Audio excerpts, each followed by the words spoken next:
You know, if there's a reason above all else that I don't like to miss press screenings for movies more than anything else other than I have to pay for a ticket price, it's that you end up having to see it for the weekend and then the discourse has already started, so then you end up having to talk about that in the review instead of just coming to it cold. So now everyone knows that The Fall Guy supposedly made a little less money than they thought it was, and everyone thought this was going to be like this big hit because everyone loved Ryan Gosling and Barbie, and he's had a big star thing coming for a while, so now we all have to talk about whether movies aren't really back and whether we can have big star romance movies again, or whether we all have to wait around for Marvel to save the box office again, and doesn't that suck? And you know, it's always based on media-created stuff, and no one ever really knows what's going to create runaway success. Is it streaming that killed the box office? Is it VOD that killed the box office? Is it stuff that doesn't come out right away? Are people really movie stars anymore? My own take on it might be that the reason movies like this used to make all kinds of money is that they left them in theaters forever, and they didn't necessarily care if they opened in #1 or played in China and Russia or not. But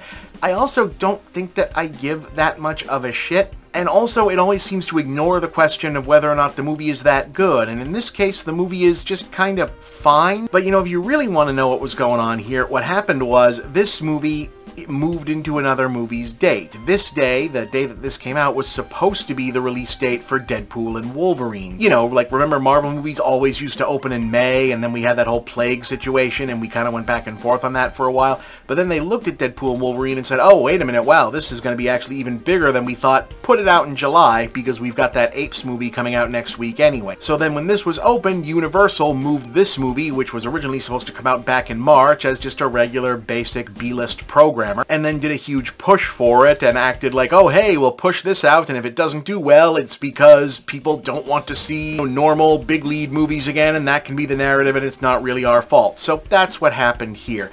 In any case, this is a perfectly serviceable movie. It's not wonderful, but it's not like the end of the world and you're following a media narrative. Please try to stop doing that just because you read it on fucking social media. Ha! Anyway, the premise here, this is based on an old 80s TV show with Lee Majors, by the way, which is kind of popular, but like not as big or remembered as people want you to think it was now. Because there's a movie out, people are all acting like, oh yeah, The Fall Guy, I remember that show, it was a huge deal. Not really, not as big as Lee Majors' other show. It's also not like a Greatest American Hero cult classic or like a MacGyver or something. It was kind of popular. I think people mostly remembered the theme song. Anyway, Ryan Gosling is playing this super cool stuntman who's got a killer gig as a go-to double for a popular douchebag movie star, but he gets injured, the stuntman, the Ryan Gosling guy, which kills his confidence and ruins his relationship with Emily Blunt, who is his camera operator girlfriend. Fast forward a year later, and Blunt has moved up in the world after realizing her lifelong dream of directing a big-budget movie that runs into trouble when the aforementioned douchebag movie star guy seemingly disappears after possibly getting into trouble with some kind of shady characters on the set of the new movie. So the producers trick Gosling's stuntman into coming out of retirement ostensibly to help Blunt save her movie, but really because he's not just a good stuntman, he's the best stuntman. So all of his various stuntman skills at driving and fighting and climbing and surviving, getting the shit kicked out of him, means he's basically fucking Batman, so he can fight the bad guys and solve the crime and do detective stuff to figure out what's going on and maybe save the movie, which is, you know, kind of a very dumb premise for what turns out to be a low stakes in a good way story where basically by the midpoint of Act 2 they've solved the romance tension problem. You know, the two of them basically like each other and neither one of them are all that bright or deep, and he's literally only doing any of this to help her save the movie, and that's kind of refreshing actually, you know. I wish it worked better, but it's also got the other problem of being underwritten, so like the ultimate stuntman part of him isn't really set up at all before it comes up. Like we see him get injured right away, so it seems like he's just a stuntman. So like when it comes up later that they've brought him in because, oh yeah, no, he could actually like kick ass and fight and he knows kung fu with picking locks and stuff, it's like, oh, that would kind of have been good to know earlier on, so it has more stakes. But it feels like there's a lot of stuff that we're just supposed to know going in and not, like there's a first act missing.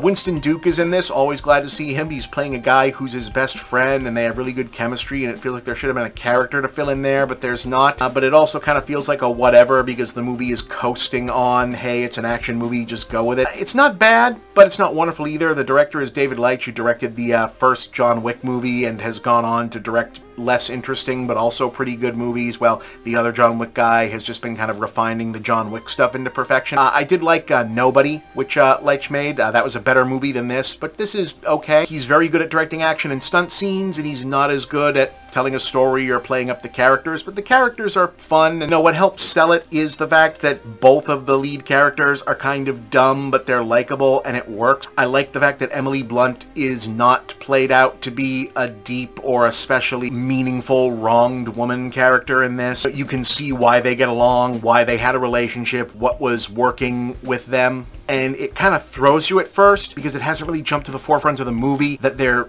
playing all of this as he's kind of a dumbass, she's a little dippy. You very often see a cool guy action hero who has an equally cool female partner, or you see a cool action heroine and a guy who's kind of a dipshit.